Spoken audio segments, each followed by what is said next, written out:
Ja, nå fant jeg en tekst som jeg skrev 15. mars 2026. Så det var vel cirka nesten 2 måneder da, før jeg lagde den første videoen om den nye religionen. Og den heter bare religionen.tekst. Er jeg den eneste som forstår Gud på den måten han er ment å skulle forstås, for at menneskeheten og skaperverket skal bli forløst? Jeg undrer meg. For slik jeg ser det, er alle de eksisterende religionene sekteriske, om enn i varierende grad. Med det mener jeg at de ikke har i seg det som skal til for å trekke til seg totaliteten av menneskene i verden, men enten tar til takke med å inkludere den krets av rettroende som har det i seg som skal til for å bli frelst og komme til himmelen og møte Gud, eller et annet utkomme for det enkelte menneskes liv som anses som det optimale. Eller at de faktisk har en strategi og et mål om å rekruttere hele menneskeheten, bare at den grunnfestede strategien de opererer med ikke er robust. Det vil si at den ikke fungerer etter hensikten. Den bare skaper følelse av mislykkethet, ved at medlemmene hele tiden drives til å arbeide hardere for å rekruttere nye medlemmer. Et resultat som ikke oppnås fordi det er strategien det er noe galt med, ikke menneskene. Eller den har en kjerne av ekstatisk lykkelige mennesker som med rosa briller ser at de er i ferd med å lykkes, til tross for at objektive kriterier tydelig motsier et slikt perspektiv. Men før jeg går videre må vi avklare hva en sann religion må kunne levere til dem som knytter seg til den. Og det er her jeg tydeligst ser hvordan alle dagens religioner mislykkes. Og jeg skal komme tilbake til stridspunktet om Guds eksistens. Bare vent litt. En universelt gyldig religion må kunne bevise sin forrang i møte med de andre religionene. Dette må gjøres så vel praktisk som teoretisk. Jeg velger å begynne med det teoretiske.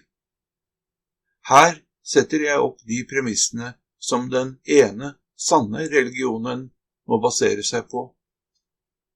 Og når jeg velger å snakke om den ene sanne religionen, er det rett og slett fordi at dersom den ikke er enherskende, så har den mislykkes fra starten av. Religionen er holistisk, altså helhetsfokusert. Religionen har ulike inngangsporter for ulike mennesker. Den tar høyde for alle de forskjellige mennesketypene som finnes, alle de virkelighetsoppfatningene disse menneskene har. Ikke bare som et vagt, generelt faktum, men konkret, og på en måte der alle disse personlighetstypene kan kjenne seg selv igjen og oppleve at de blir tatt på alvor. Altså at de ikke behøver å forberede seg og gjøre endringer med seg selv allerede før de slutter seg til religionen. Men fordi det også må tas høyde for at mange mennesker i sin nåværende bevissthet avviser både Gud og religion som tull, må det være tentative fellesskap, der et naturlig hovedfokus først vil være å bevise at Gud og religion er tull. Her må det foregå møte mellom troende og ikke-troende, der begge forplikter seg til å være åpne for å la seg motbevise. Og dialogen her vil være syntetisk. Det vil si at begge parter får optimal hjelp til å sette opp rammene og strukturen for sitt perspektiv, og at ingenting aksepteres som premisser før begge parter godtar dem som premisser. Mennesker som ikke bryr seg om hvorvidt Gud finnes eller ei, eller om det er noen overordnet sammenheng i universet eller virkeligheten, så lenge de får oppfylt de behovene som de anser som viktige for seg, må også tas imot med åpne armer. De må tiltrekkes ved enkle, motiverende midler som trekker dem inn i prosesser der de kan velge gradvis å åpne seg for å prøve ut nye og ekspanderende perspektiver. Slik som konsekvenser for andre, konsekvenser for en enda videre gruppe av andre, og så videre.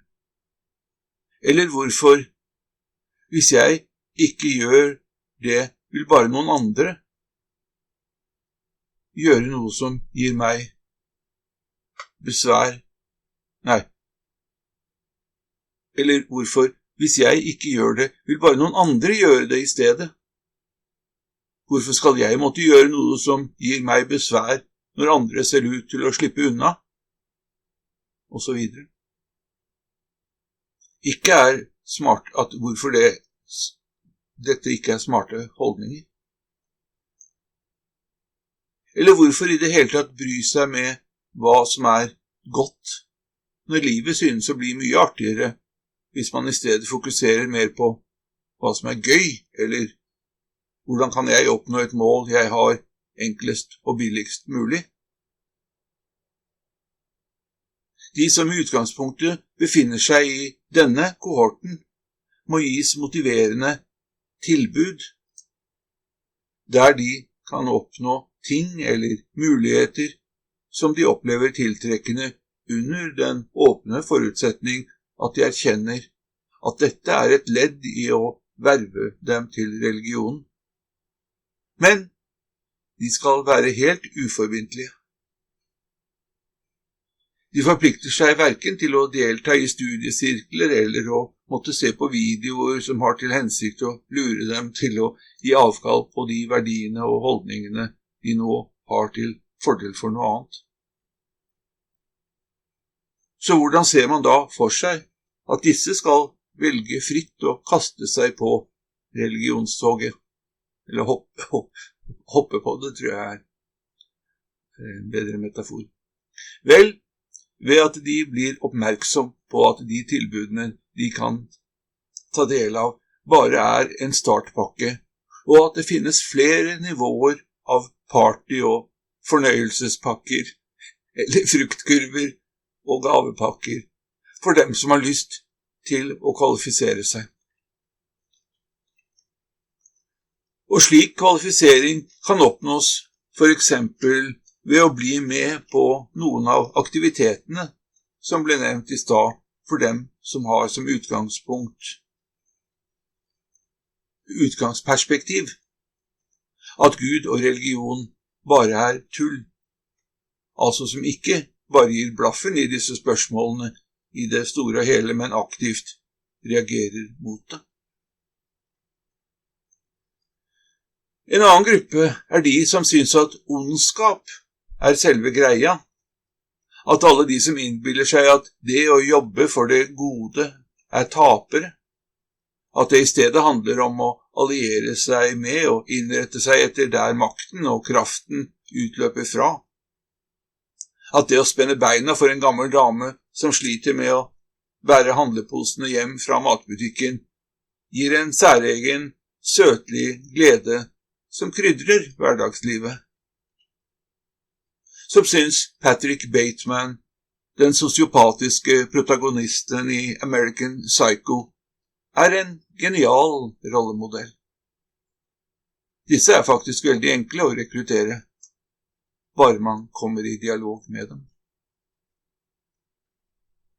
En gruppe som befinner seg i en tilsynelatende særlig utfordrende posisjon, de som har kompromittert seg, latt seg forføre og forderve. Her finner vi mennesker som har rotet seg inn i strukturer som befengt med mottaker hele veien. For eksempel har vi her kreative mennesker som opplever at de bokstavelig talt har solgt sjela si til djevelen, og som i likhet med Faust har mottatt sin kreativitet eller evner til å tiltrekke seg materielle goder eller sanselige nytelser, som direkte utveksling mot det. Eller mennesker som har oppnådd prestisjefylte og lukrative karrierer ved å gå inn i lukkede nettverk der kravene som stilles til dem om å begå uetiske gjerninger bare stiger jo lenger opp i nettverket, eller dypere inn i nettverket de kommer. Og som vet at dersom de skulle forsøke å bryte ut, vil konsekvensene for dem selv bli at det dem selv som blir senterpunktet i innvielsesseremonien for dem som befinner seg to hakk over dem i hierarkiet.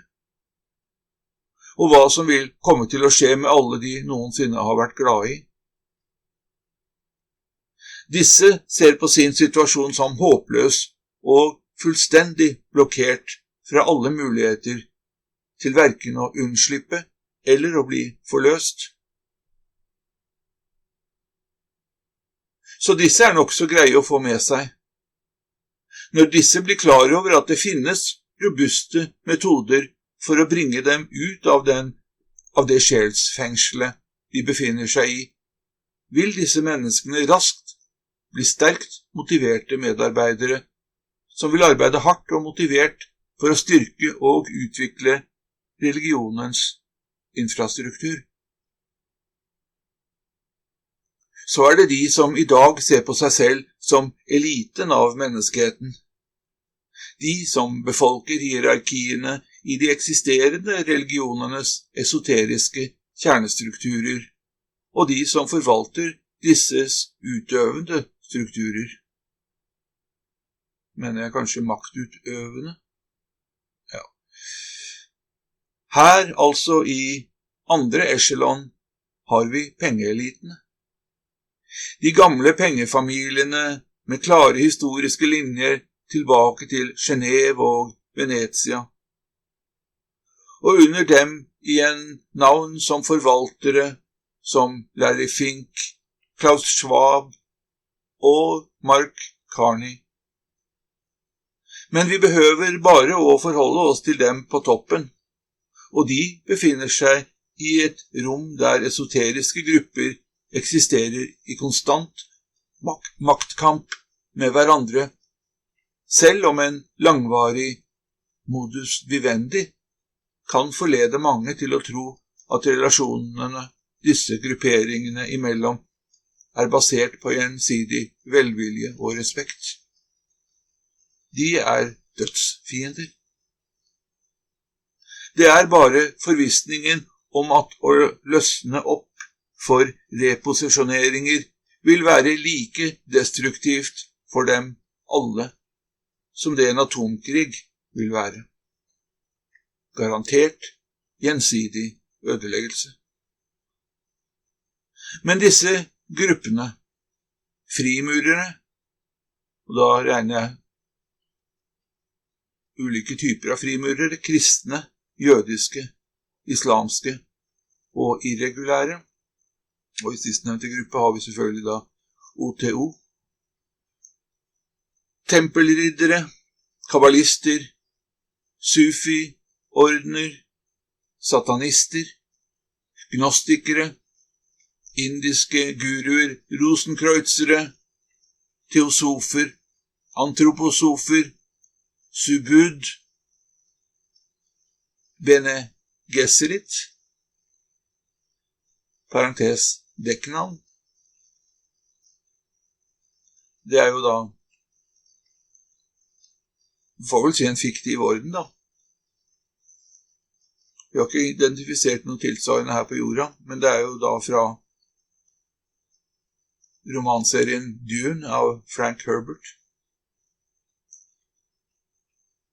Druider med flere og tilknyttede sjamaner og magikere med varierende grad av nærhet og sammenbinding med dem som behersker verdens penge- og militærstrukturer direkte.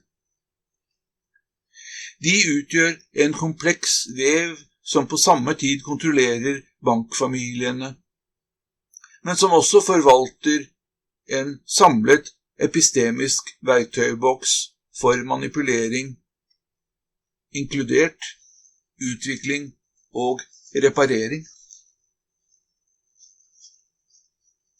av enkeltmennesker, av sosiale strukturer, av organisatoriske strukturer og av fysiske strukturer som er så velfylt og kraftig at den kan effektuere endringer som den menige mann og kvinne ikke vil kunne skjelne fra mirakler og magi, og som går langt utover det vitenskapelige paradigme som erkjennes som basis for vår virkelighet av en overveldende majoritet av menneskene.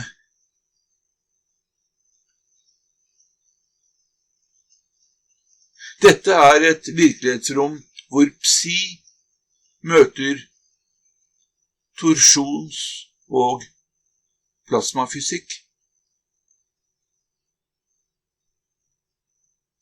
Her kan jeg også legge til begrepet apotheum, som Dark Journalist, eller Daniel List, har introdusert. For å beskrive tilnærmingen til dette segmentet av menneskeheten må jeg nesten ty til 2 avsnitt. For deres rolle vil være essensiell når religionen jeg beskriver stables opp. De skal nå begynne å arbeide koordinert. Men koordinert betyr ikke at de skal samarbeide direkte. Det er de ikke klar for. De vil imidlertid raskt finne motivasjon for å arbeide inn mot et felles fokuspunkt. I dette fokuspunktet befinner jeg eller andre som har sin autoritet gjennom å framstå og virke med en høyere og renere grad av nærhet til Gud. For i den grad toppunktene i alle disse grupperingene, som uten unntak er hierarkiske, erkjenner denne virkeligheten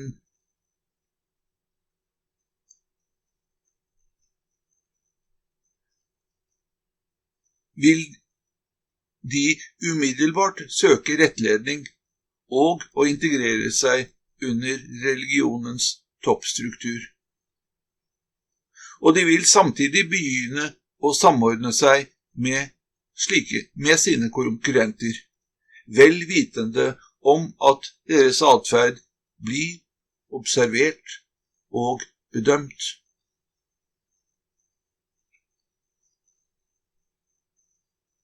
Så kommer flere segmenter av mennesker som raskt vil ønske å gå med i religionen på det nivået, og i det segmentet som passer best for dem. De vil kanskje bli tilbudt ulike valgmuligheter, men så fort de er på innsiden, vil deres utvikling, interesser og utfordringer videre åpne ulike retninger for deres arbeid og videre integrering.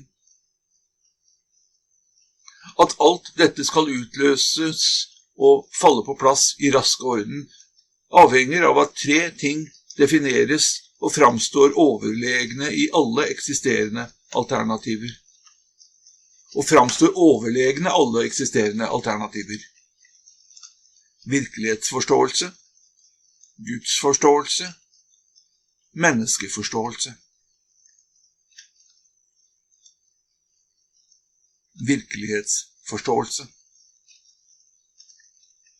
Virkeligheten og verden som en del av den springer ut fra bevissthet. Bevissthet oppstod ved et bestemt skillepunkt for det som inntil da var en matematisk utfolding av virkeligheten. Det hele følger utrullingen av tallrekka og starter alt etter hvordan man velger å se det, med enten 0 eller 1. Kabbalisten har gitt en pedagogisk forklaring som jeg er kjent med, som i korthet går som følger.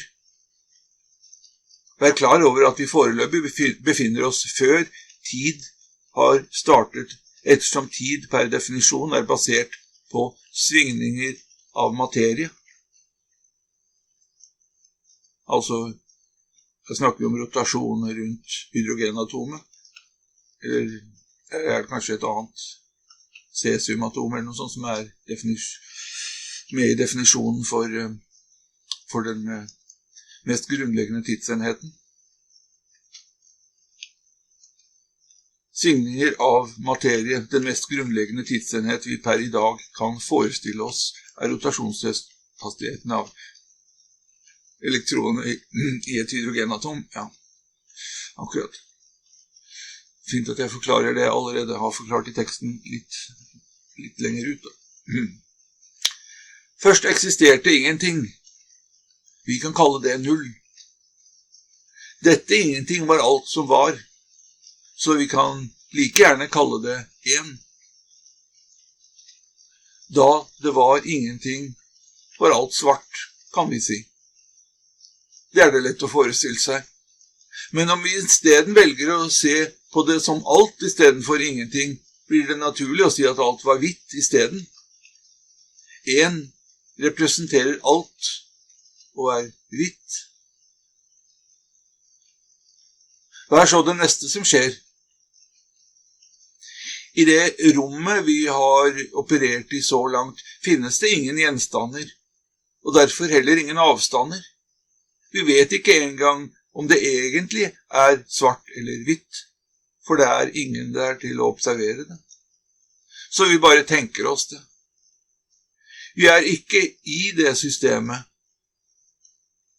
Vi er ikke en del i det systemet. For å komme videre må vi gjøre et kunstgrep, for vi ønsker å få muligheten til å observere hva som er og hva som skjer. Og det vi gjør er at vi tenker oss at alt det som er det ensformige hvite blir til et blendende lys, og så følger neste kunstgrep raskt på. Det blendende hvite lyset trekker seg sammen i et punkt. I realiteten har ennå ingenting forandret seg. Vi bare utvider begrepene vi kan benytte for å beskrive urvirkeligheten.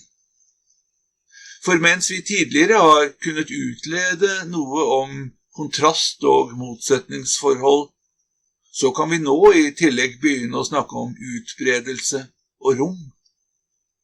For lyset, som nå er samlet i ett punkt, har ingen utbredelse.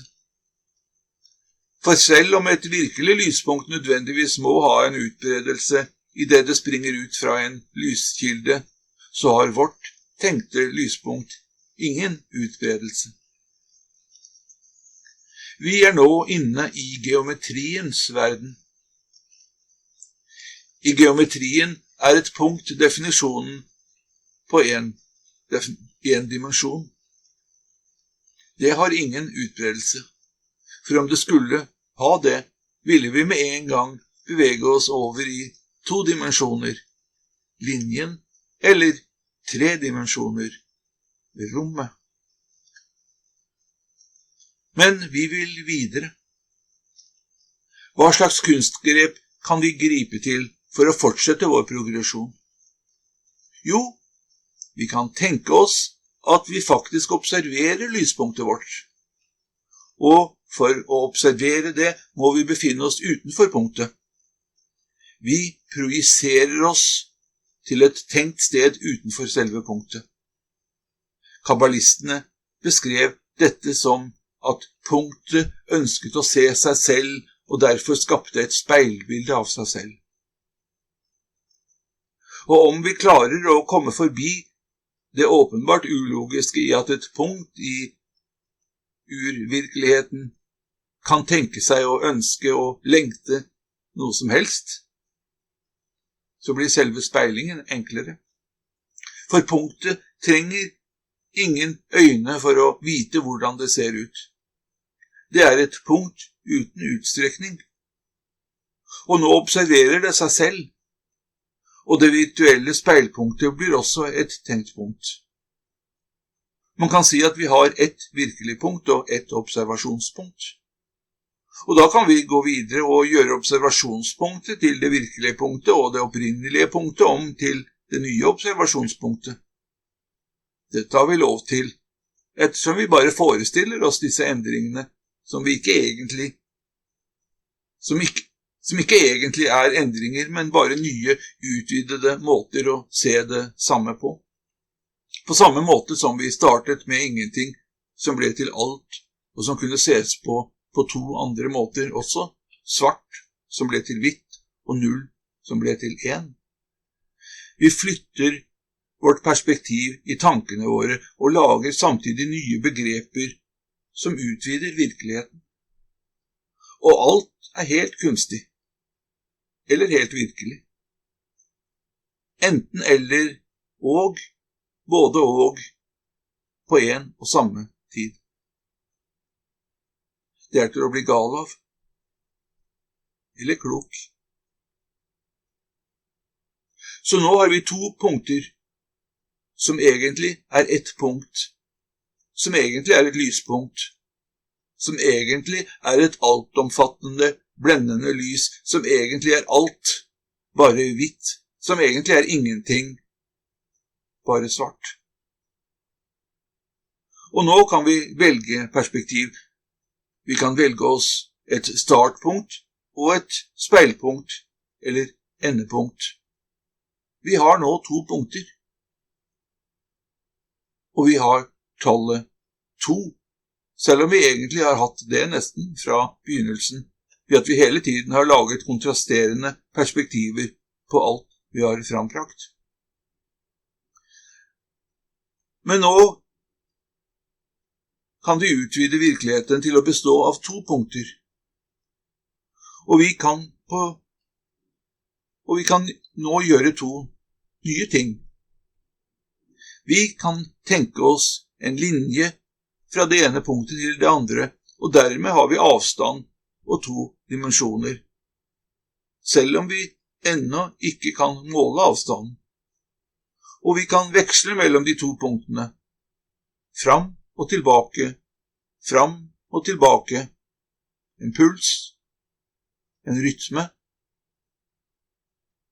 Slik starter virkeligheten på en objektiv måte, som ikke baserer seg på allerede foreliggende elementer som skilpadder, it's all turtles, eller en eksisterende Gud som puster virkeligheten ut og inn av eksistens.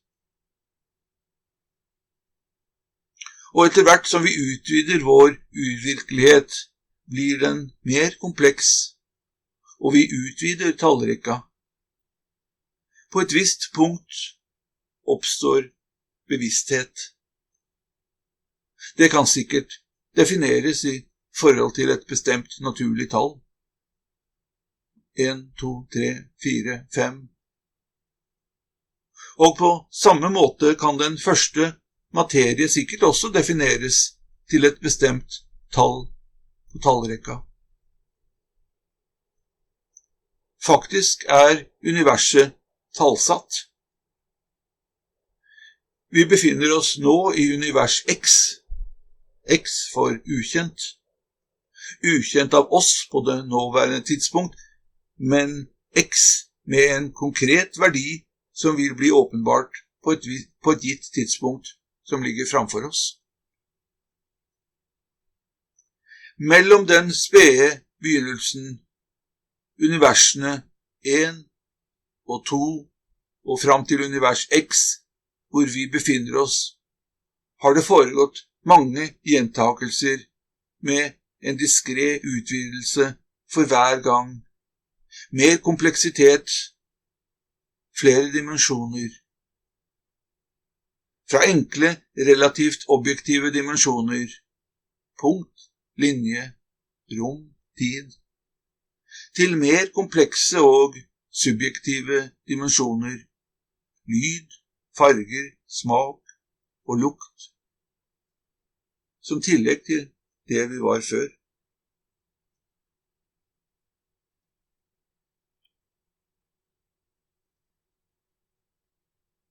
Ja. Så det var en uferdig tekst. Jeg definerte ikke da gudsbilde eller Guds perspektiv og menneskeperspektiv i den teksten. Men jeg publiserer den nå på denne måten, synes jeg er passende. Og så legger jeg også til et åpenbart tillegg som er veldig viktig, som ikke har så mye med teksten å gjøre, som jeg har skrevet nederst i det tekstdokumentet jeg har lest opp nå. Og det er fra en video, og jeg tror ikke den ligger på YouTube. Den ser ut som den kanskje kan ligge på Odyssey. Men jeg leser navnet på den, så kan de som vil søke seg frem til den. Den ble publisert 4. mai 2022.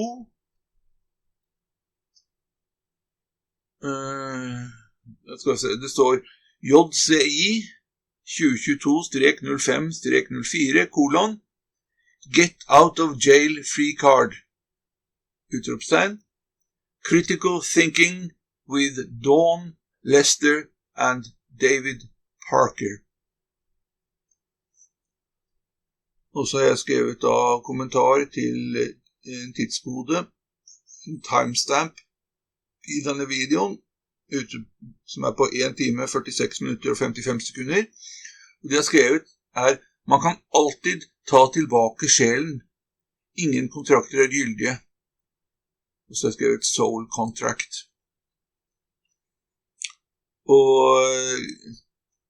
Og nå er jeg ferdig med teksten. Nå har jeg lest alt som står i dette dokumentet.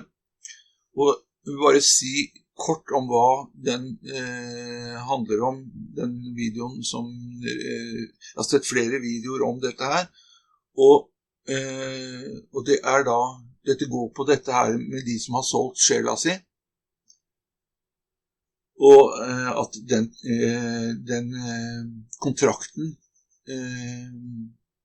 som de da har gjort med en eller annen entitet, da, djevelen eller Mephistopheles, som var tilfellet i Faust.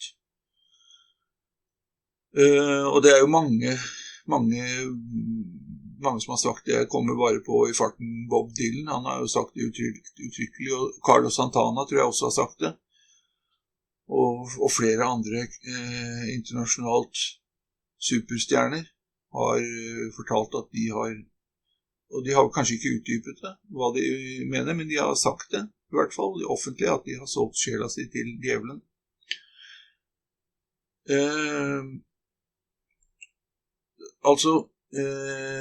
Og dette er jo veldig nyttig informasjon for folk som er i den situasjonen som de er, nemlig at de kontraktene de har gitt,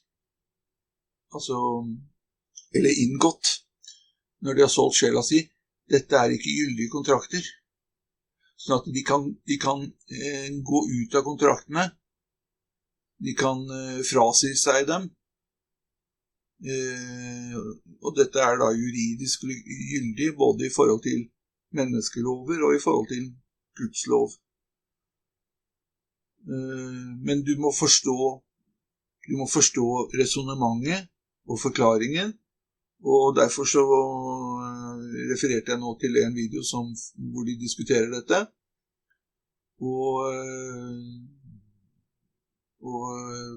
Så man kan jo også søke på soul contract rescinded, kanskje. Ja, men i hvert fall det enkleste er kanskje å gå til denne videoen. Og her tror jeg skal avslutte denne videoen, og en litt spesiell video, men jeg tror det er mye nyttig informasjon her for de som er nysgjerrige på den nye religionen. Og så kommer det selvfølgelig mer informasjon fra meg fremover også.